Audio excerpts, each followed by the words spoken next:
Grabación. Muy buenos días, es la doctora María Mireya Muñoz. Vamos a conversar un poco sobre la epidemiología y morfología de nematodes, principalmente los geohelmintos que afectan al humano en el intestino, que es el primer módulo que vamos a trabajar.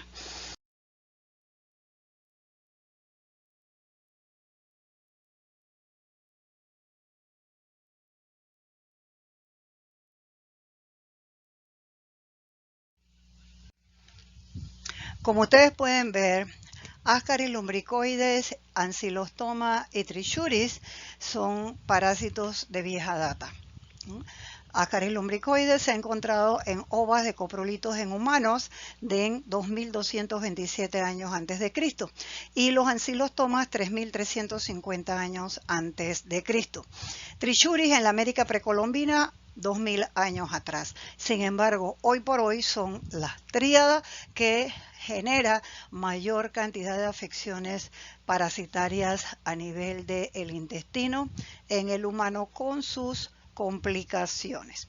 Hipócrates en sus papiros hablaba de tratamientos antihelmínticos que él facilitaba a la población a través de hierbas que tenían compuestos que podía utilizar para eliminar los parásitos en el humano, o sea que ya eran conocidos entonces en las épocas anteriores.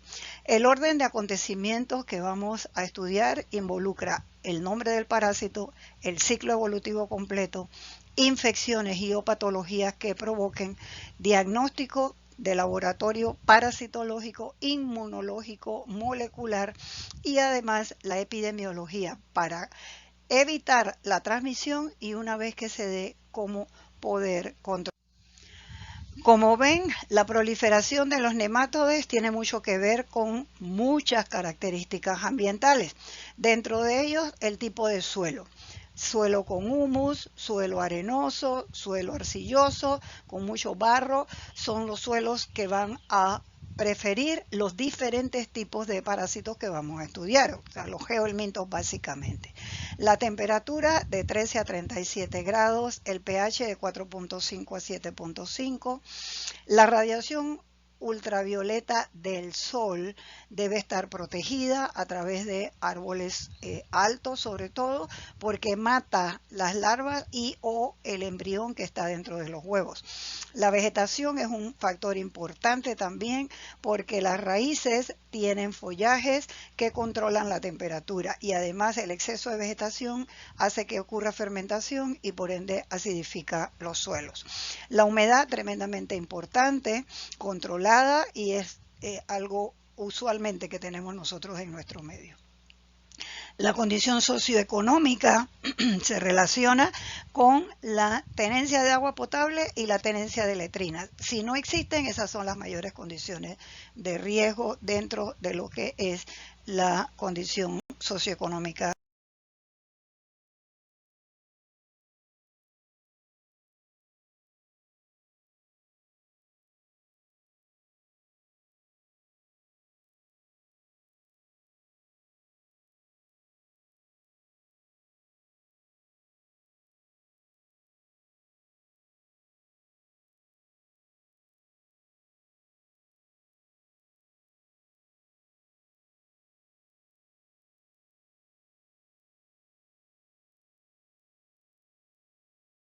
Del humano. El comportamiento del hombre también juega un papel sumamente importante. Los cazadores y colectores que viven en selvas o zonas rurales son más propensos a que les dé la triquinosis. Aquellas personas que viven en zonas árticas y que se alimentan de focas, morsas y ballenas, más propensos a que les dé triquina, pero de una especie totalmente diferente a la de las zonas cálidas.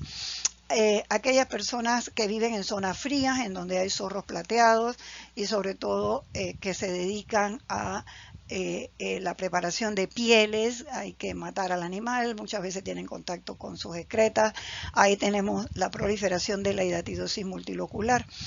En el cono sur, en donde se pastorea mucho las ovejas en Sudamérica, tenemos entonces la presencia de la fasciola hepática en las ovejas, o cuando hay pastoreo de ovejas se hace con perros, entonces la hidatidosis unilocular por perros contaminados. La agricultura,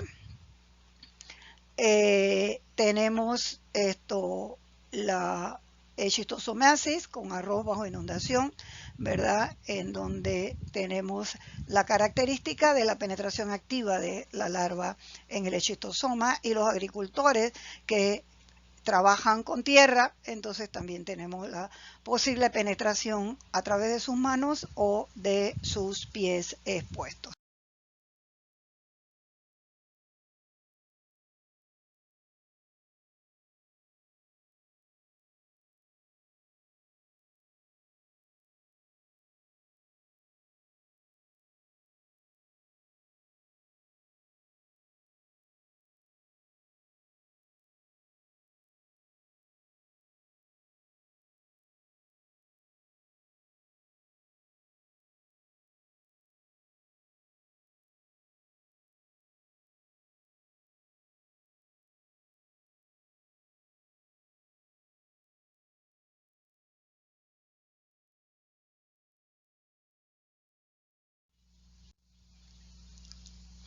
Otro comportamiento humano que juega mucha importancia en la transmisión de la helmintiasis es la utilización de abono de los cultivos, usualmente legumbres y frutas, con excretas humanas. Ahí tenemos entonces la posibilidad de transmisión de Uncinarias ascaris y estrongiloides. Los propietarios de mascotas que no tienen buen control veterinario tienen la posibilidad de adquirir fácilmente toxocara, Dipilidium caninum y la hidatidosis. Los viajes frecuentes al extranjero hacen que las personas adquieran lo que se denomina parasitismo exótico por turismo, que es simplemente traer a tu país parásitos que no existan en el medio. Y las costumbres religiosas pueden favorecer o pueden limitar la distribución de las helmintiasis. Por ejemplo, aquellas religiones que impiden que la gente coma cerdos no van a tener Taenia solium, porque el Cysticercus cellulosa, que es la larva infectiva, se va a encontrar en el cerdo, entonces no se va a transmitir la afección. En otros lugares, los peces y los cangrejos o productos de mar deben comerse crudo. Algunos dicen que es costumbre religiosa, otros simplemente por costumbres de la comunidad o de la etnia. Entonces, la presencia de esos peces, de larvas en esos peces o en el cangrejo de parásitos como Anisakis y Paragonimus, hace que sea mucho más fácil transmitir cierto tipo de estos parásitos.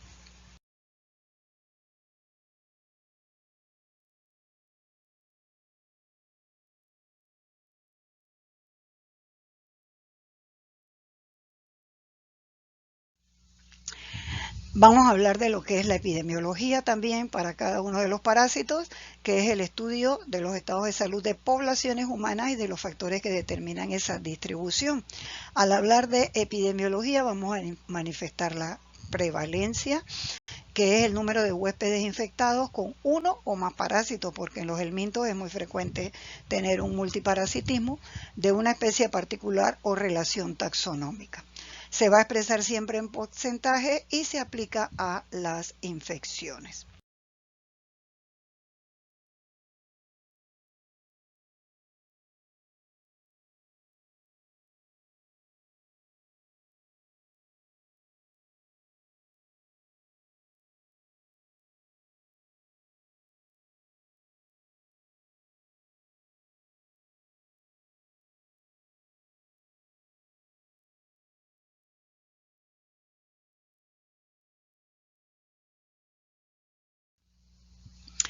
Según la Organización Mundial de la Salud, en los últimos 48 años, la prevalencia del parasitismo o helmintiasis se mantiene básicamente estable. Un 50% de la población está positivo y de esos 200 millones por lo menos están poliparasitados, o sea, tienen más de un parásito. En su orden, más o menos están Ascaris en un 43%, tricocéfalos 38.8%, uncinarias 25% y estrongiloides 8%, que aunque este número es pequeño, básicamente se debe al hecho de que se requiere una técnica especial para su diagnóstico que no se hace con mucha frecuencia en la mayoría de hospitales o clínicas, sobre todo aquí en Panamá no se hace. Haití, República Dominicana, México, Guatemala y El Salvador son los países latinoamericanos que presentan la prevalencia mayor. En cuanto a los céstodes, que son el mintos que también vamos a estudiar, la Hymenopilus nana o tenias pequeñas en población infantil en hacinamiento, orfanatos, casas cunas, etcétera, en un 5%, y las tenias grandes o métricas como Solium y Saginata en un bajo número, gracias a Dios, 0.6. Brasil lo ponemos como un ejemplo para América, tiene más o menos un 20% de geoelmintos, filarias transmitidas por vectores y sanguíneos, Tenia solium con afecciones neurológicas, la neurociticercosis, hidatidosis y el schistosoma, que es el trematoide que vimos que sanguíneo por la transmisión a través de los cultivos de arroz en inundación. Entonces observamos que su riqueza de climas, de selvas, de ríos, etcétera, condicionan a que se dé esta cantidad de parásitos y la variedad que hay parásitos. De acuerdo al comunicado del 2 de marzo del 2020 que emitió la Organización Mundial de la Salud, siguen estos helmintos siendo enfermedades desatendidas. Se estima que 1.500 millones de casos son reportados por los geohelmintos, es decir, el 24% de la población mundial. Para América Latina, México, el 50% de los niños parasitados. 4 billones de personas están infectadas con nematodes y en riesgo un tercio de la población mundial. Entonces, África subsahariana, América, China, Asia Oriental, en su orden van a ser las regiones de mayor transmisibilidad o prevalencia de estos parásitos. Existen unos 720 millones de personas enfermas por helmintos, 130.000 muertes anuales, involucradas principalmente Ascaris trichuris, y uncinarias, sobre todo Ascaris y trichuris en niños de 8 a 12 años, uncinarias en los adultos por el tipo de trabajo, como ya indicamos, estando dentro de las 10 afecciones de mayor mortalidad que definen el desarrollo de los pueblos.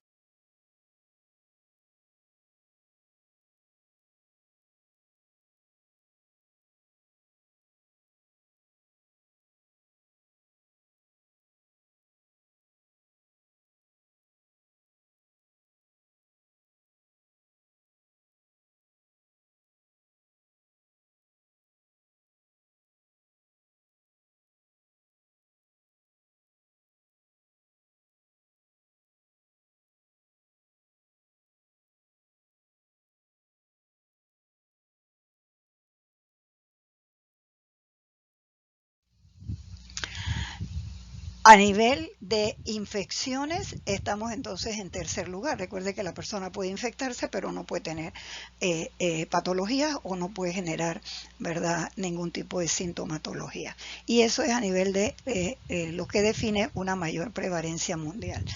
Indicamos también que la población infantil, tanto preescolar como escolar, es la más afectada. Entonces tenemos más o menos 267 millones preescolares y más de 568 millones escolares en zonas de intensa transmisión. La mala higiene, la escasa cultura o ausente total cultura médica porque no existen centros de salud o no existen atenciones de ningún tipo relacionadas con el ámbito médico en ciertas comunidades a nivel de el mundo, y Panamá tiene muchas de ellas. El saneamiento ambiental deficiente y las pobres condiciones socioeconómicas son los principales factores de riesgo para que se dé estos datos de la epidemiología.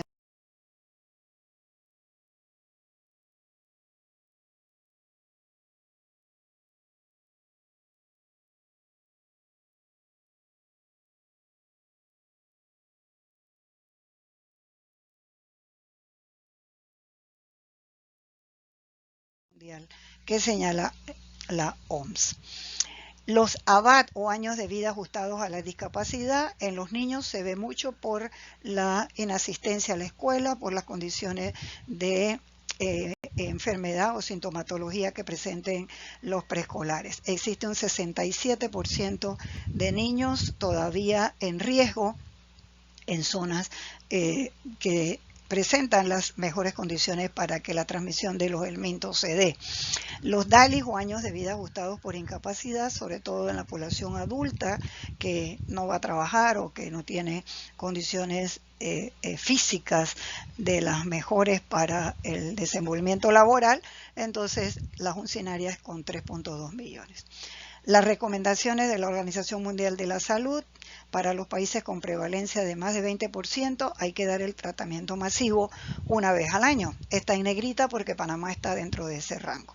Ese tratamiento una vez al año, sobre todo a la población infantil, que es la que manejan ellos principalmente como control, en los preescolares en Panamá se da a través de los programas de vacunación y en los escolares a través del programa de salud escolar que está muy ligado Panamá, muy efectivo según las mismas palabras de la Organización Panamericana de la Salud. La prevalencia mayor de 50, el tratamiento debe ser 2 veces al año. La meta para el 2020 de la Organización Mundial de la Salud es que el 75% de los niños del mundo estén bajo tratamiento, o sea, bajo control de antihelmínticos. En la actualidad tenemos 74%.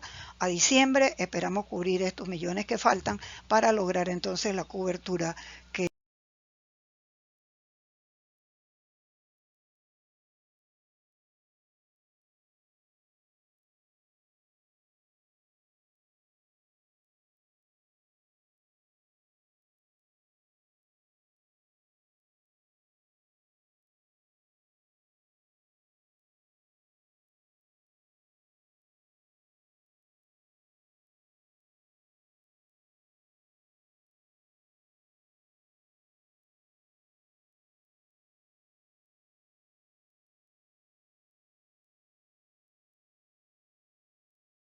se desea. Dijimos que África subsahariana es el país de mayor prevalencia en esta transmisión. Sus condiciones ambientales, sus condiciones ecológicas, sus condiciones sanitarias favorecen a que esto se dé. Esto es un mercado público de expendio de alimentos, en donde vemos aquí toda clase de alimentos. Podemos ver a diferentes alimentos sin ningún tipo de protección, vendedores descalzos, sin redecillas, ventas, ¿verdad?, en cajas muy pintorescas, pero que no tienen ninguna condición sanitaria para la protección de contaminantes por parásitos. Entonces, en muchas zonas rurales nosotros podemos tener algo, si no igual, bastante parecido a esta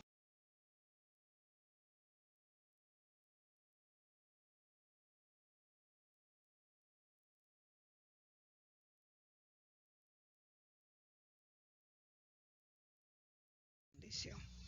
Los factores de riesgo para Panamá: el alto crecimiento demográfico, 2.4, menos del 15% sin agua. Aparentemente es poco a nivel mundial, pero se manifiesta en mucha población. Pero el 50% de nuestra población no tiene siquiera una letrina en donde defecar, que son las dos condiciones primarias para el control de la parasitosis. La mala calidad de vida, 11.8% de desempleo, que posiblemente ahora mismo por el problema del coronavirus aumente, y el salario mínimo bajo. En el programa del gobierno anterior hizo muchos esfuerzos en la instalación de servicios sanitarios con una meta de 300.000 para el 2019, cuando ellos terminaron, tanto en la instalación para casas ya existentes como las barriadas de techos Esperanza que entregaron en muchísimos lugares del país. Y además, pues pudieron a través de los estudios realizados definir que San Miguelito, muchas zonas de San Miguelito, Chilibre, Chorrera y la zona indígena, sobre todo, que era sabido que tenían esa condición, ni siquiera tenían letrina. Entonces el estimado fue unas 500.000 letrinas en estas zonas a lo largo y ancho del país. El bajo nivel educacional, lo sabemos, en zonas rurales y y zonas indígenas. Existen, si acaso, en algunos casos, escuelas ranchos en donde un solo maestro da de primero a sexto, o sea, que puede aprender la población así. Y las pocas instalaciones de salud o escasas instalaciones de salud, en algunos casos ni siquiera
existentes. Los factores asociados a los parásitos, tenemos el socioantropológico, como lo hemos señalado, ¿verdad? La calidad de vida, la salud, la alimentación, la vivienda, el agua, la letrina, el trabajo, el transporte juegan papeles importantes en lo que es la condición socioantropológica. Y los factores biológicos los tenemos.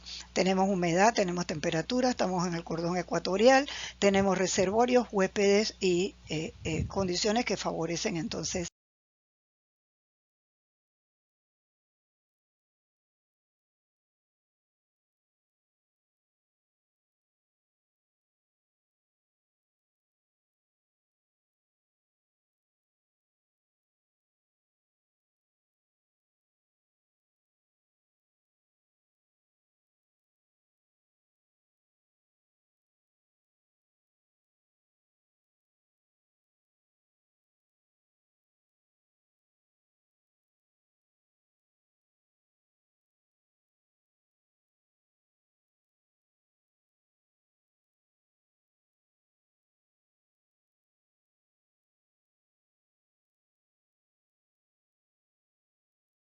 la transmisión en nuestro medio.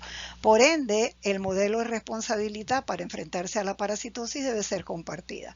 Debe ser una política de Estado, una política nacional, una política de salud que cubra todo el ancho y largo del país, los programas de prevención y control de acuerdo a las necesidades en cada una de las áreas, proyectos de autocuidado a través de la educación, sobre todo en los niños, que faciliten entonces un mejor individuo, una mejor familia y una mejor comunidad.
El enfrentamiento debe ser intersectorial, no solamente MINSA, ¿verdad?, va a jugar un papel importante en este control, sino todas las organizaciones que tienen que ver con la salud, el MIDA, el IDIAP, el Ministerio de Salud, absolutamente todas las organizaciones comunitarias son importantes para poder lograr el control. En muchas ocasiones se dice que hay poco interés porque eso es una bandera política, ¿verdad? Esperamos que esa idea no sea cierta.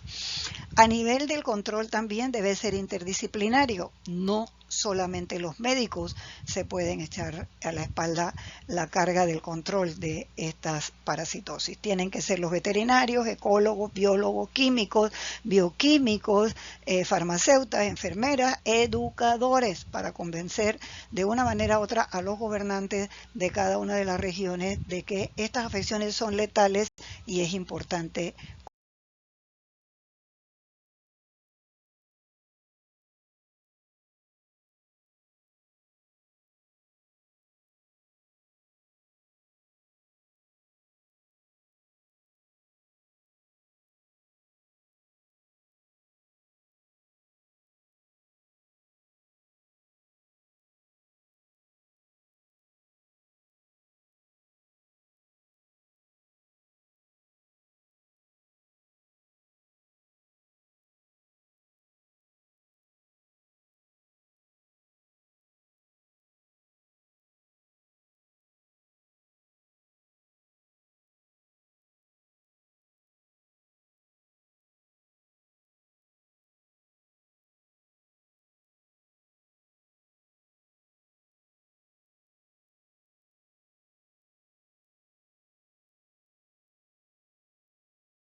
controlarlas. Los factores relacionados a la transmisión y morbilidad son variados. Lo primero, tener en una comunidad una persona infectada, que no tengan en esa comunidad condiciones sanitarias favorables, o sea, no hay letrinas, entonces defeca en el suelo, a la orilla del río, debajo del palito de mango, y de allí la contaminación del suelo.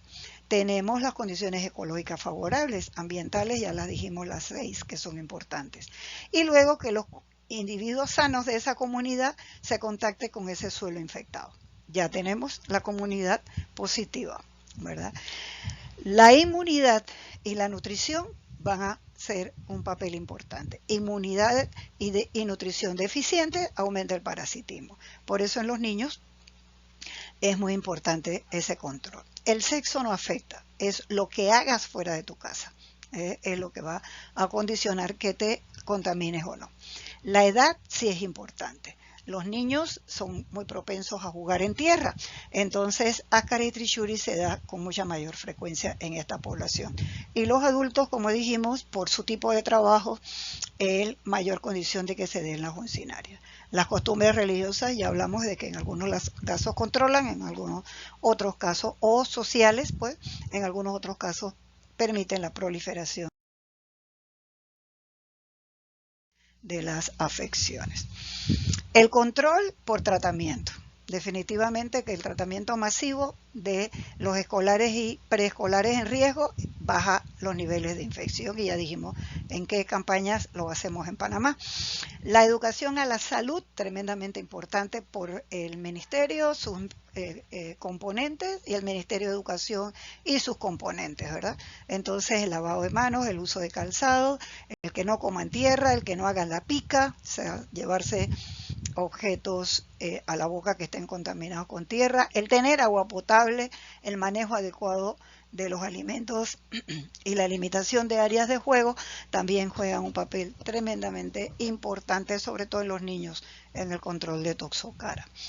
El saneamiento involucra la tenencia de letrinas, controla la contaminación del ambiente, el que se puedan hacer huertas familiares programadas y sanas es tremendamente importante, con la no utilización de excretas para abono, y sobre todo el control de desechos de la basura.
Existen también condiciones desfavorables que van a cortar de alguna manera el desarrollo o la continuidad del ciclo evolutivo de los helmintos.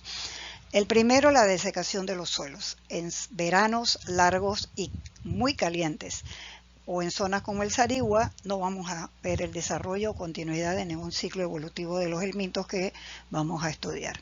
Cuando existe humedad excesiva por lluvia, por inundación, tampoco van a manifestarse el desarrollo del ciclo. Temperaturas extremas a las señaladas anteriormente, muy frías o muy calientes, también matan a los huevos embrionados o a las larvas. Cuando existe excesiva vegetación, como señalamos, hay mucha fermentación, acidifican los suelos. La alta flora bacteriana o micótica también va a atacar y afectar los huevos embrionados y a las larvas. Y la ausencia de huéspedes intermediarios, que en algunos parásitos se requiere para darle la continuidad al ciclo. El humano, como ya hemos dicho, el módulo que vamos a estudiar en primera instancia es el intestinal, entonces intestino grueso, intestino delgado tiene un metabolismo anaerobio. Por ende, el oxígeno va a ser obtenido de lípidos y de glucógeno. Los objetivos de la vigilancia epidemiológica para el control de la helmintiasis básicamente se basan en definir las características del problema, identificar las áreas de riesgo para cada una de las diferentes helmintiasis que vamos a estudiar, determinar y analizar las tendencias y cambios de comportamiento de la población y sobre todo la toma de decisiones gubernamentales para el control del problema en cada una de las regiones.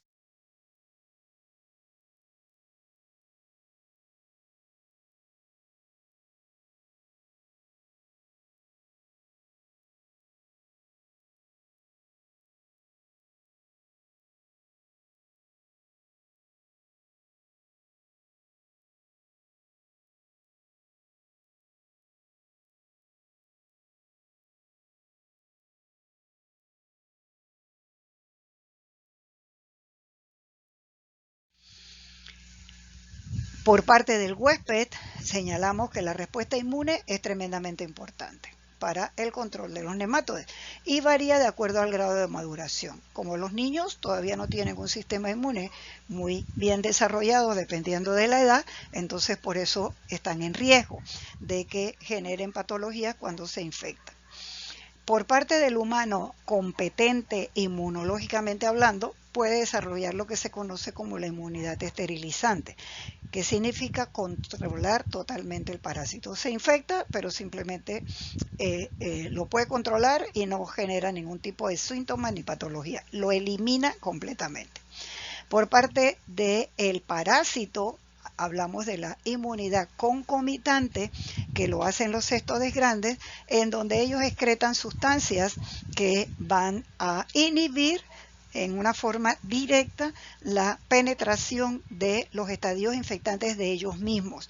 O sea, por ende, ellos son solitos, entonces dentro del intestino, y de ahí el término de solitaria que se aplica para este tipo de parásitos. La inmunopatología juega un papel tremendamente importante. La secreción de citocinas, la respuesta inflamatoria, los anticuerpos, la respuesta linfocitaria protegen al huésped de alguna manera frente a la presencia de parásitos. Los anticuerpos pueden generar un daño metabólico, lo que facilita entonces la eliminación del parásito. Por eso la inmunoparasitología es de apoyo crítico e importante en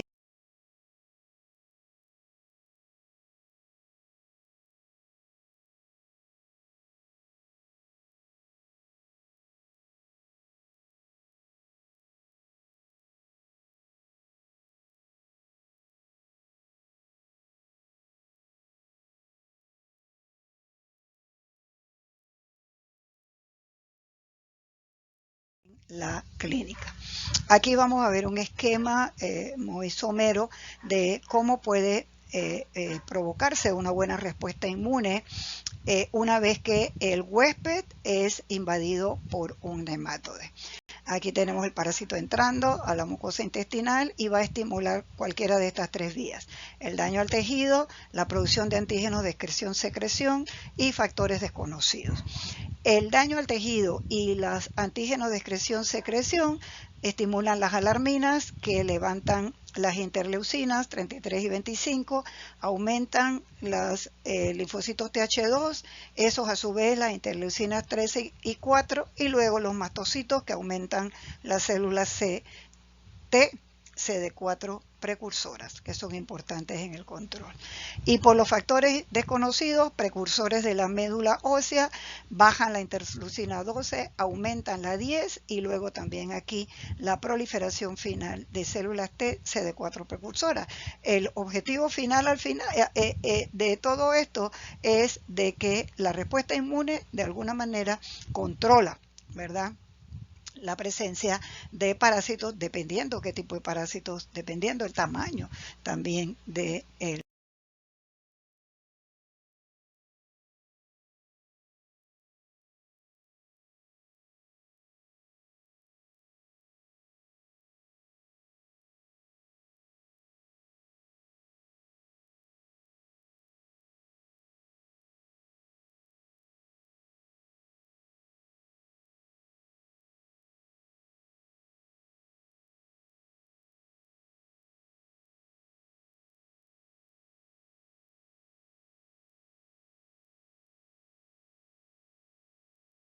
parásito.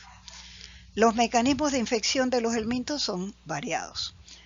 Por ingestión de larvas en animales, ¿verdad?, que se ingieren las carnes crudas o mal cocidas positivas, Trichinella y Tenia. Por ingestión de huéspedes intermediarios como peces, cangrejos y plantas, para Fasciola parabónimos y Clonorchis, ¿verdad? Para contacto con manos contaminadas, Enterobius, Tenia, Solium y la Hymenoleth pisnana, con el mecanismo que se conoce como anomanoboca. Entonces, la manipulación de tierra, un tremendo factor de riesgo, y la ingesta de aguas contaminadas que están contaminadas con estas tierras positivas, Ascaris y Trichuris.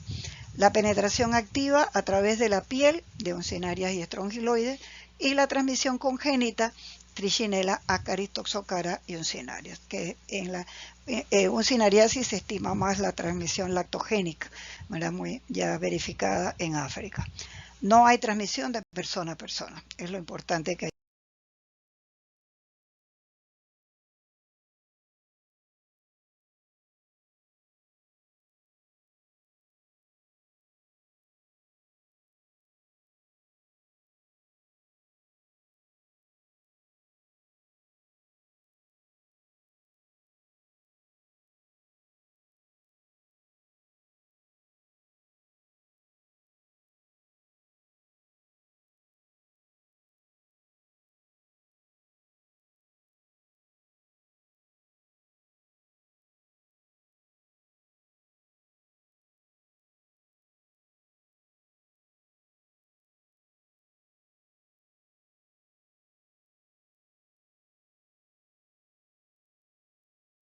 Considerar aquí.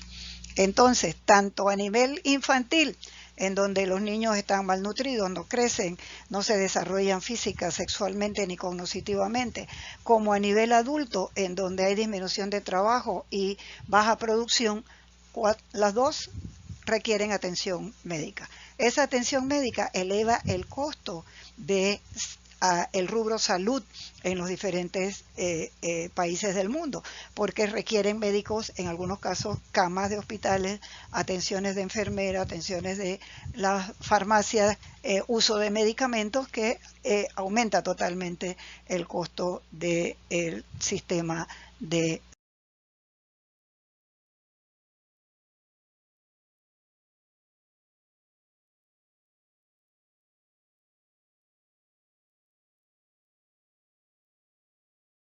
salud. ¿Por qué se enferman las personas? Básicamente, porque hay pérdida de nutrientes. Vamos a ver parásito por parásito qué nutriente es el que depleta. básicamente. En estos casos, solamente estos tres ejemplos: difenobotrolatum, la vitamina B12, las uncinarias, proteínas y hierro, ácaris, vitamina A.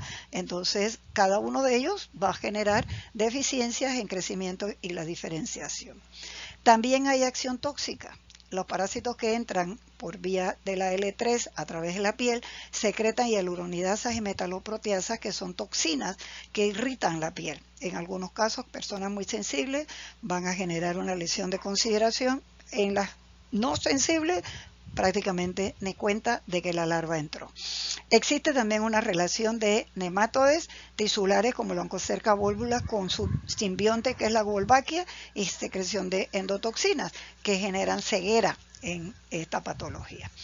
También hay acción traumática. Los tremátodes, por ejemplo, secretan huevos, que excretan huevos que van a invadir o a migrar a órganos, principalmente el hígado, generando un daño de consideración en ese órgano. En algunos casos, cestodes viajan sus larvas hasta el sistema nervioso central, provocando un trauma de consideración que en algunos casos puede ser mortal. Y en el mismo intestino, Ascaris, por su tamaño y número, esto genera obstrucciones y en algunos casos rotura del intestino, o cestodes por su gran tamaño, que pueden provocar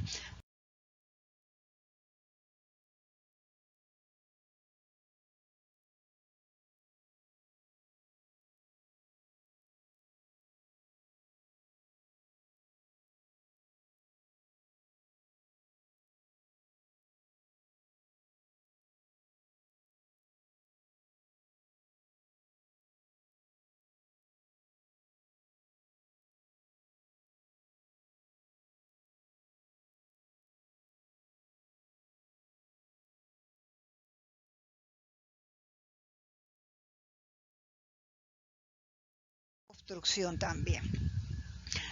La patogenicidad y localización genera muchas complicaciones en el humano. Efectos nutricionales: población de alto riesgo, sobre todo en niños y mujeres embarazadas, baja nutrición. Pérdida de apetito por la gran secreción de citoquinas, bajan el metabolismo proteico y hay un deterioro físico. Algunos parásitos generan diarreas, vómitos o disenterías, ¿verdad? Y generan un desbalance hídrico que posteriormente puede generar una caquexia y muerte, porque alteran la velocidad del tránsito intestinal. Y aquellos parásitos que ulceran o rompen la integridad del intestino, hace que las bacterias, que son flora normal del intestino, invadan estas úlceras y provoquen lesiones tisulares que compliquen la presencia del parásito. En otros, la obstrucción intestinal, como dijimos, sobre todo en los niños, que le puede provocar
la muerte.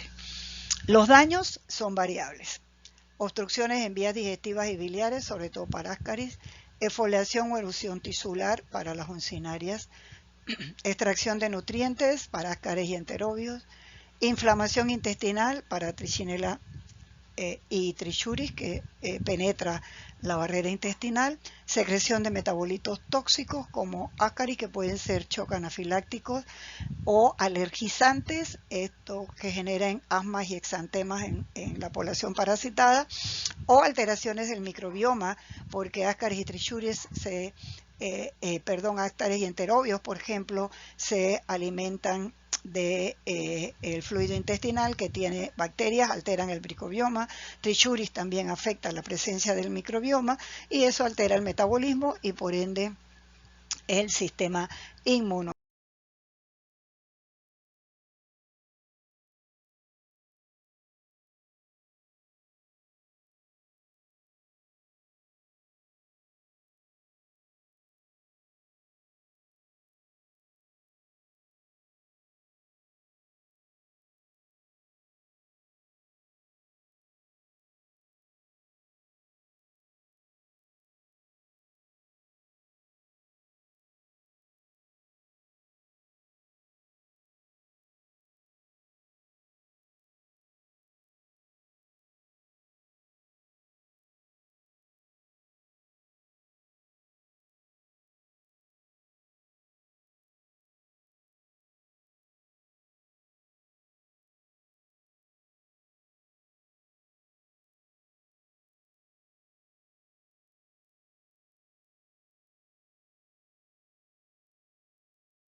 Del huésped.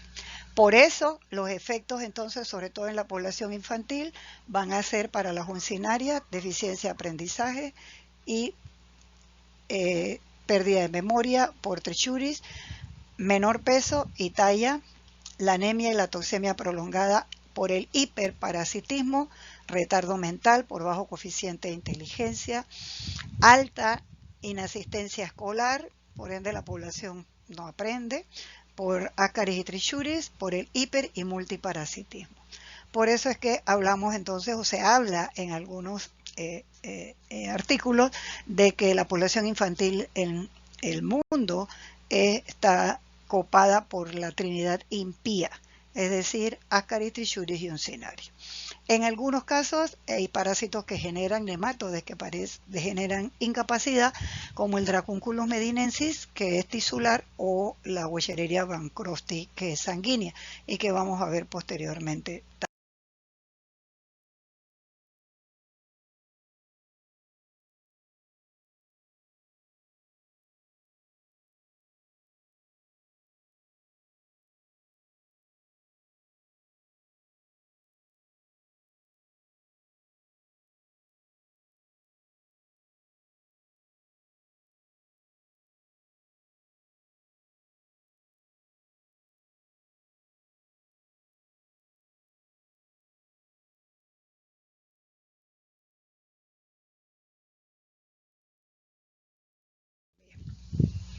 El control entonces tiene que ser integrado.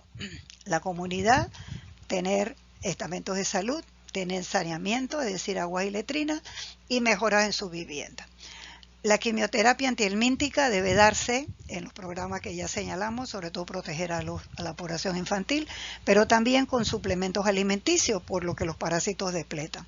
Por eso la avena, la galleta y la leche fortificada en los programas también de educación escolar, para que exista menos infección y morbilidad. La vigilancia epidemiológica a través de la educación. Cada uno es responsable de no contaminarse. O sea, si conoces cómo te contaminas, entonces evítalo, ¿verdad? Para que se pueda controlar. Debe ser de notificación obligatoria, porque si no se sabe qué cantidad de parásitos hay en las diferentes regiones, no se pueden definir problemas, no se pueden analizar tendencias y mucho menos controlarlo, ¿verdad? Entonces es muy importante la notificación. La vigilancia en zonas de riesgo, es importante definir esas áreas. Vigilancia centinela se utilizan cuando existen reservorios, cuando existen huéspedes intermediarios que ayudan a la identificación de la presencia del parásito, porque no es fácil medir el medio ambiente, medir las aguas, medir los suelos, la metodología es más complicada. Entonces se utilizan centinelas. Los objetivos definitivamente es bajar la infección, proteger a los infectados y la medicación.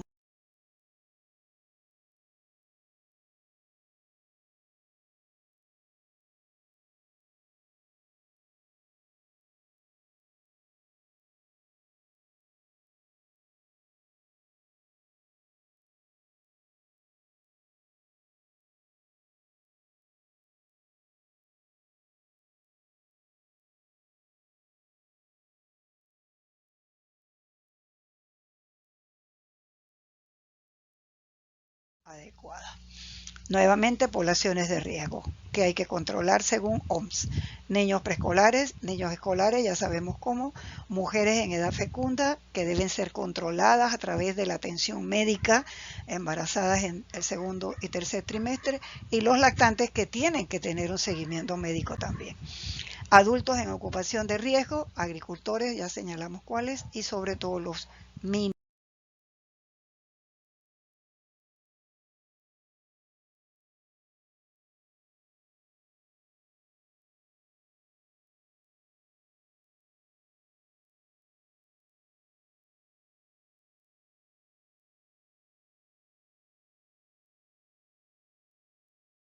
Para las funcionarias. Los problemas del control integrado, los hábitos personales de la población, el adulto no quiere cambiar, ¿no? Quiere seguir haciendo lo mismo y eso se ve en todas las afecciones que existan a la población. Medio ambiente, es difícil de controlar la vegetación, la temperatura, los vectores, los reservorios y los huéspedes intermediarios, pero esto sí lo podemos controlar. El turismo y las facilidades de vuelo por el mundo hoy facilitan estar en cualquier parte en donde existan parásitos que para nosotros no son comunes. Entonces los traemos a nuestro medio y si existe la condición, se prolifera. El uso de la tierra debe ser tierra en buenas condiciones para cultivar, ¿verdad? O para hacer jardinería, y el bajo nivel educativo debe ser mejorado. Las bajas condiciones socioeconómicas y de higiene en la población, ¿verdad? Son un problema que hay que solventar, y esto define que la alta helmintiasis en los países define un subdesarrollo. No importa que otras cosas buenas tengas, no importa que haya un canal ampliado, no importa que tengas edificios súper altos con muchas comunidades. Existe población en nuestro medio porque la distribución de las riquezas en Panamá es totalmente absurda, ¿verdad? Entonces tenemos subdesarrollo porque tenemos muchas áreas con parásitos y malísimas condiciones socioeconómicas. Estas son las condiciones de riesgo, ¿verdad? Que si bien es cierto, es una favela en Brasil, nosotros tenemos muchas condiciones de estas, ¿verdad? Las personas viven cercanas a aguas contaminadas, aguas servidas, viven rodeadas de mucha basura, no hay condiciones sanitarias ni una construcción, ¿verdad? Acorde a saneamiento, acorde a delimitaciones de los diferentes ministerios, sino que cada cual construye donde puede y como puede.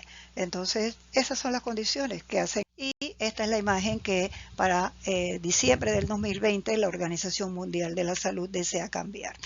El hecho de que es natural que los niños africanos tengan parásitos, ¿verdad? Hay de alguna manera que poder cambiar esa idea.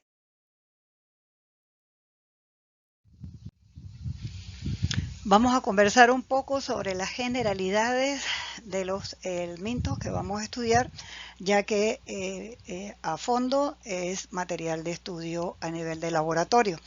Entonces vamos a indicar que ellos tienen una cavidad sin revestimiento epitelial, que son cilíndricos, que son no segmentados, que son alargados y que tienen simetría bilateral. Sus sexos son separados, o sea, son dioicos, y siempre la hembra mayor que el macho. Las hembras no tienen cloaca y los ovarios lo tienen conductos sencillos, dobles o múltiples. Poseen cordones nerviosos laterales, aparato digestivo completo, sistema reproductor eficiente y el excretor rudimentario. No tienen sistema circulatorio ni respiratorio.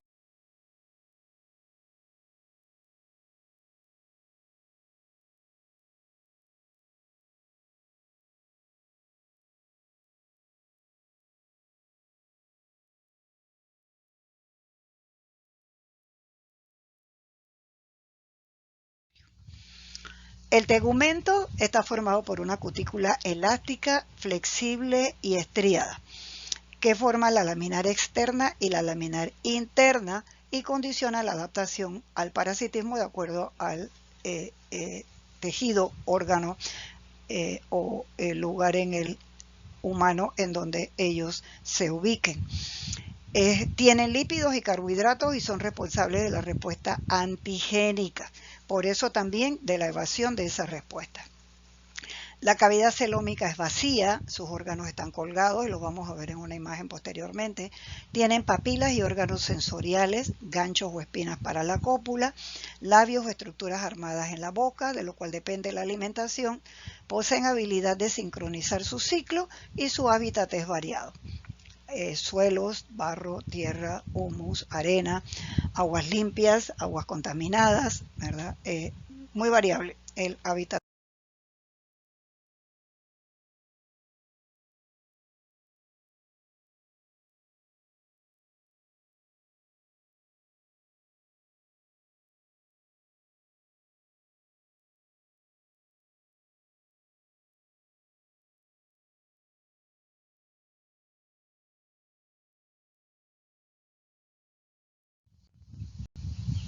Resumiendo entonces, tenemos las hembras de mayor tamaño, mayor número siempre, y su vida media un poco más larga que los machos. Los machos, menor tamaño, menor número, uno de cada macho va a tener aproximadamente 2 a 3 hembras. Su vida media corta por el hecho de que la mayoría mueren al copular.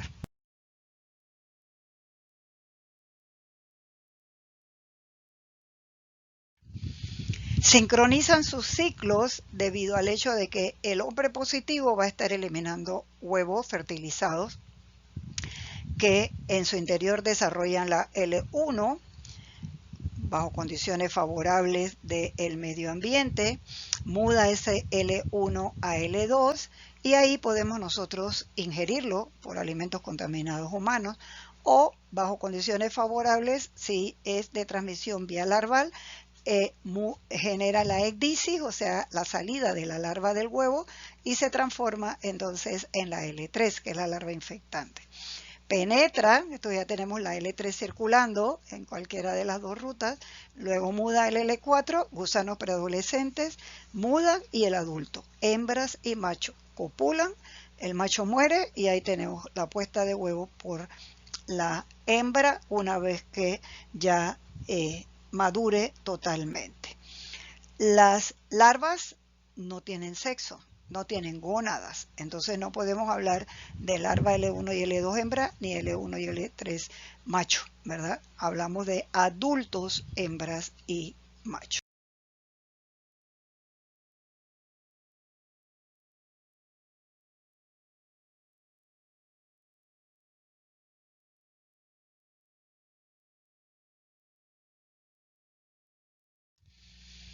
La boca del sistema digestivo, que es el que más mayor desarrollo tiene, está rodeada de cutícula y proyecciones con dientes o láminas cortantes.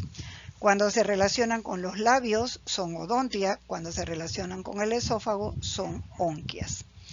Presentan expansiones cuticulares o aletas cefálicas membranosas que se pueden visualizar muy bien en toxocara y en enterobios. De acuerdo al tipo de esófago, podemos decir que si es muy delgado, es filariforme en las filarias, musculoso, doriloimoide en ascaris, bulboso en rhabditoides y rhabditoide en enterobios y mermitoide con anillos musculares o esticocitos en trichurus y en trichinella.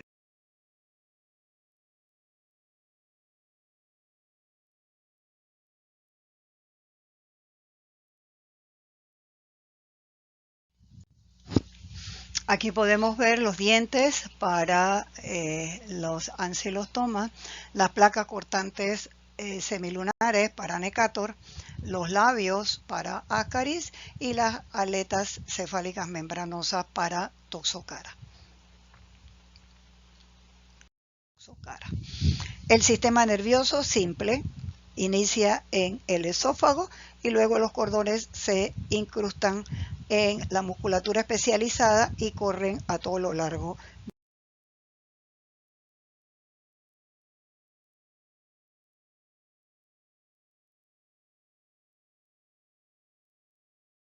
cuerpo del parásito. De acuerdo, como dijimos, que sean las estructuras bucales, así se alimentan. Ascaris y enterobios no tienen estructuras bucales, solamente tienen labios. Entonces, del contenido intestinal, alterando el microbioma y absorbiendo los nutrientes ya digeridos por el huésped. Las uncinarias tienen placas o tienen dientes, de acuerdo a cuál sea, se alimentan de sangre o de restos de tejidos que erosionan a través de sus placas y dientes.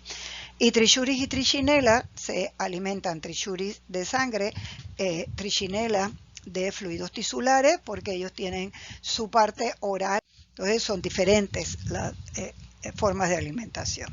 Las adaptaciones a la vida parasitaria entonces son tróficas, fisiológicas, morfológicas y evolutivas. A mayor facilidad de obtener el alimento, atrofian totalmente el digestivo, y eso le pasa a los céstodes. A mayor isotonía con el medio ambiente, atrofian su sistema excretor, por eso es que es rudimentario, ¿verdad? No requiere mayor regulación de la condición osmótica. A mayor parasitismo, menor desarrollo del sistema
nervioso.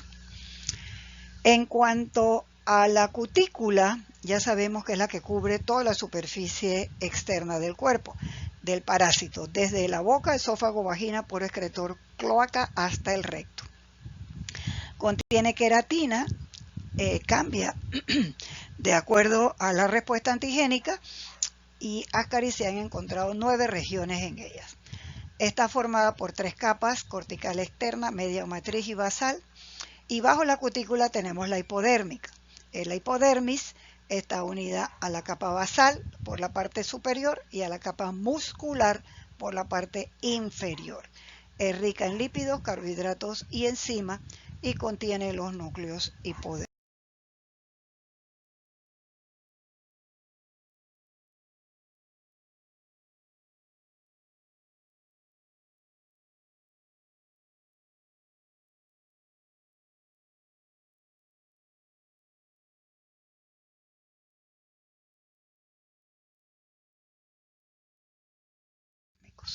Aquí vemos la cutícula, la hipodermis y las capas musculares, que es lo que para algunos parásitos van a visualizar a través de los cortes. Vemos cómo en los músculos especializados se inserta el cordón nervioso, y luego en los cortes transversales podemos ver perfectamente el tipo de musculatura que ellos tienen y a qué nivel se hace el corte. Entonces tenemos el polimiario, como este que es Ascaris, múltiples células musculares por cuadrante, que lo dividimos así, y múltiples proyecciones hacia la cavidad celómica. Los órganos y estructuras que se encuentren en su interior dependen del nivel al cual se ha hecho.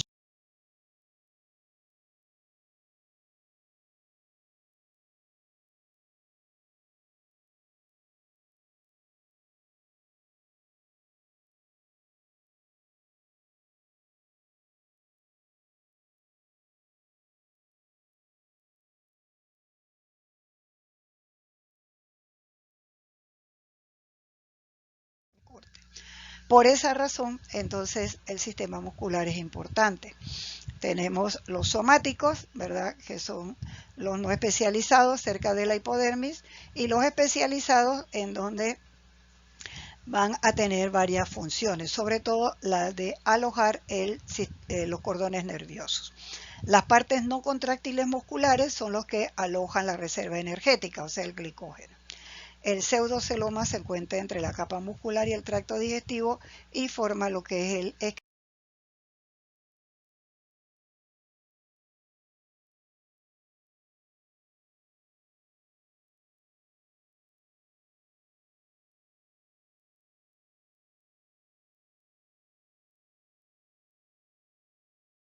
hidrostático. En base a su sistema muscular, entonces los parásitos se van a dividir en meromiarios, con 2 células musculares por cuadrante, como ejemplo enterobios y uncinarias, en polimiario, múltiples células musculares, como vimos anteriormente, proyectadas a la cavidad celómica como Ascaris, y en holomiario, múltiples células musculares, pero sin proyecciones al celoma, como Trichuris y Trichinella.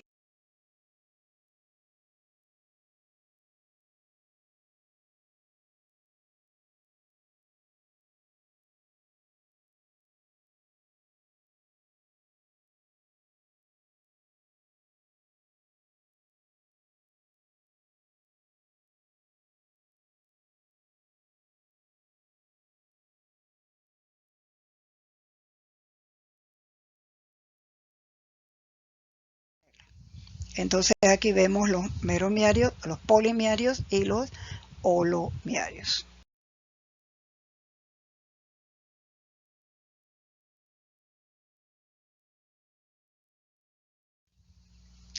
El sistema reproductor es bastante desarrollado. La posición de la vulva en las hembras es importante, si está media, inferior o anterior.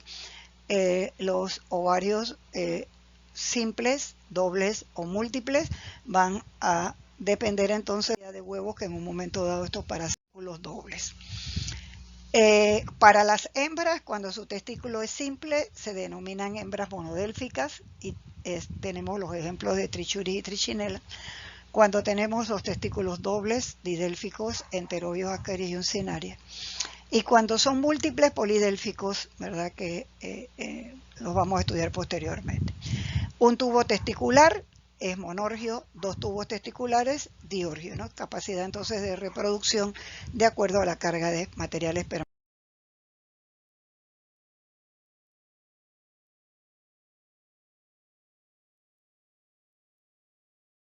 que elimine. Dijimos que el sistema excretor es rudimentario, solamente están formados por canales laterales o glándulas ventrales que van hacia el poro excretor ventral. Ambos se encuentran en la región anterior y estos canales van directamente al exterior o a la cutícula de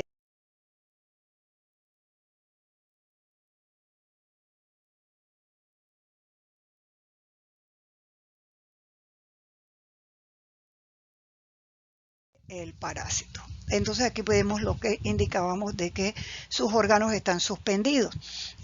Aquí vemos la cavidad celular, es simple la cantidad, ¿verdad? Entonces decimos que hay quimiorreceptores.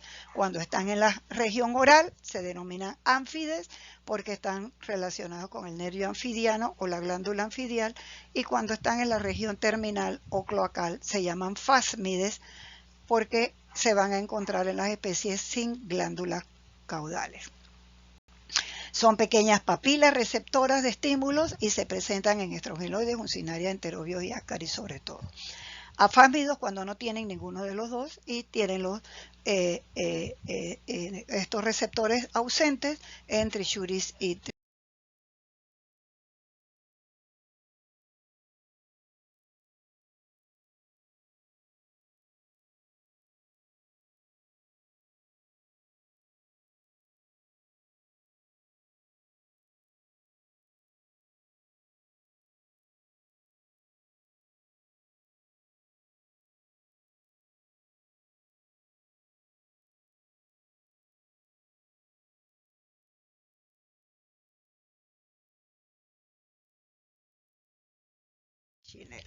Entonces aquí vemos para Ascaris en la región terminal los quimiorreceptores papilas anales.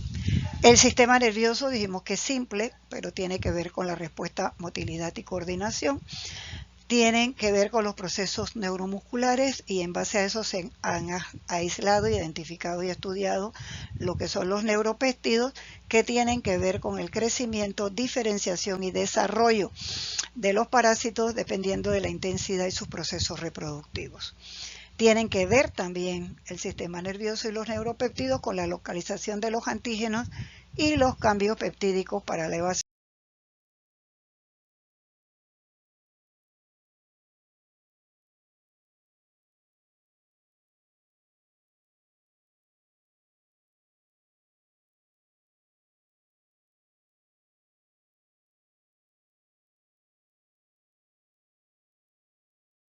de la respuesta inmune.